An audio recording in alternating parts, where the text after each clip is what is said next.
حضرت ثابت بنانی علیہ رحمہ فرماتے ہیں کہ ایک دن میں حضرت انس بن مالک رضی اللہ تعالی عنہ کی بارگاہ میں حاضر تھا۔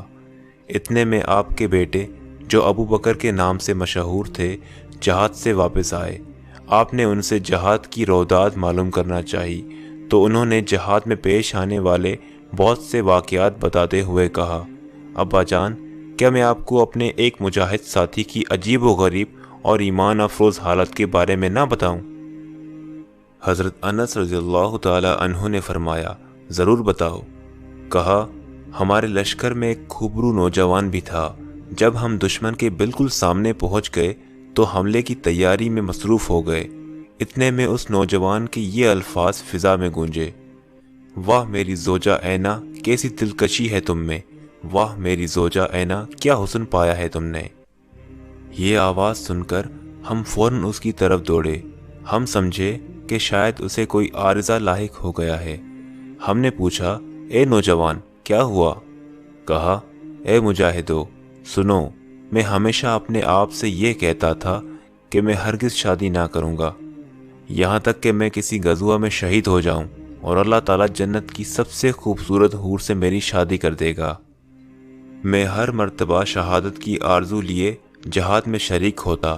کئی جہادوں میں شرکت کے باوجود مجھے شہادت کی دولت نہ مل سکی۔ اب اس لشکر کے ساتھ جہاد میں آ گیا۔ راستے میں میرے نفس نے مجھے اس ارادے پر ابھارا کہ اگر اس مرتبہ بھی شہادت نہ ملی تو واپسی پر میں شادی کر لوں گا۔ ابھی کچھ دیر قبل مجھے اونگ آئی۔ میرے خواب میں کوئی آنے والا آیا اور کہنے لگا، تم ہی ہو جو یہ کہہ رہے ہو کہ اگر اس مرتبہ میں شہید نہ ہوا تو واپسی پر شادی کر لوں گا۔ سنو، اللہ تعالیٰ نے حور اینا کے ساتھ تمہاری شادی کر دی ہے، اٹھو میرے ساتھ چلو۔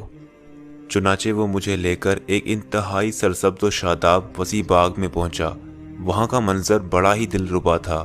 اس میں 10 ایسی حسین و جمیل لڑکیاں موجود تھیں کہ اس سے قبل میری آنکھوں نے ایسا حسن نہ دیکھا تھا۔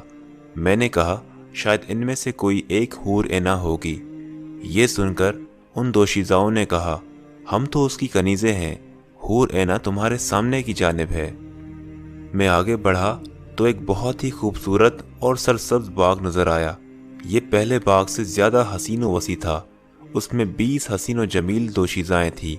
ان کے حسن و جمال کے سامنے پہلی 10 لڑکیوں کا حسن بھی پھیکا پڑ گیا تھا۔ میں نے کہا، ان میں سے کوئی ایک حور اینا ہوگی۔ جواب ملا، آگے چلے جاؤ، حور اینا تمہارے سامنے ہے، ہم تو اس کی کنیزیں ہیں۔ میں آگے بڑھا تو سامنے ایک وسیع و عریض سلطنت اور خوبصورت باغ تھا جو پہلے 2 باغوں کی نسبت بہت زیادہ پربہار تھا۔ اس میں 40 ایسی خوبصورت لڑکیاں تھیں کہ ان کے سامنے پہلی دوشیزاؤں کی خوبصورتی کچھ بھی نہ تھی۔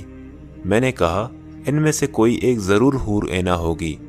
یہ سن کر انہوں نے اپنی پرترنم آواز میں کہا، ہم تو اس کی کنیزیں ہیں، حور اینا تمہارے سامنے ہے، آگے چلے جاؤ۔ میں آگے بڑھا تو اپنے آپ کو یاقوت کے بنے ہوئے ایک خوبصورت کمرے میں پایا جس میں ایک تخت پر سابقہ تمام لڑکیوں سے زیادہ حسین و جمیل نوجوان دوشیزہ موجود تھی۔ اس کا حسن آنکھوں کو خیرہ کر رہا تھا۔ وہ بڑی شان و شوکت سے تخت پر بیٹھی میری جانب دیکھ رہی تھی۔ میں نے بیتاب ہو کر پوچھا، کہ تم ہی حور اینا ہو؟ اس نے اپنی خوبصورت آواز میں کہا، خوش آمدید، میں ہی حور اینا ہوں۔ یہ سن کر میں نے اسے چھونے کے لیے ہاتھ بڑھایا تو اس کی مترنم آواز گونجی، ٹھہر جائیے، ابھی آپ کے اندر روح موجود ہے، کچھ دیر انتظار کیجیے، انشاءاللہ آج افطاری ہمارے ساتھ کریں گے۔ میں ابھی اس ہوش ربا منظر میں ہی گم تھا کہ میری آنکھ کھل گئی۔ بس اب میں بہت جلد وہاں پہنچنے والا ہوں۔ نوجوان نے اپنی بات ختم ہی کی تھی کہ منادی نے پکار کر کہا، اے اللہ کے شہسوارو، دشمن پر حملہ کرنے کا وقت آ گیا، اللہ کا نام لے کر اسلام کے دشمنوں پر ٹوٹ پڑو۔ یہ سن کر ہم دشمنوں کے مقابلے میں صفیں بنا کر دیوار کی طرح کھڑے ہو گئے۔ وہ نوجوان بڑی بے جگری سے دشمنوں سے نبرد آزما تھا۔ مجھے اس کی بات یاد تھی، میں کبھی سورج کی طرف دیکھتا، کبھی اس کی طرف۔ جیسے سورج غروب ہوا، اس کی گردن تن سے جدا کر دی گئی۔ وہ راہ خدا میں اپنا سب کچھ قربان کر چکا تھا۔ میں نہیں جانتا کہ سورج پہلے غروب ہوا یا وہ نوجوان پہلے شہید ہوا۔ یقیناً اس نے افطاری حور عینہ کے ساتھ کی ہوگی۔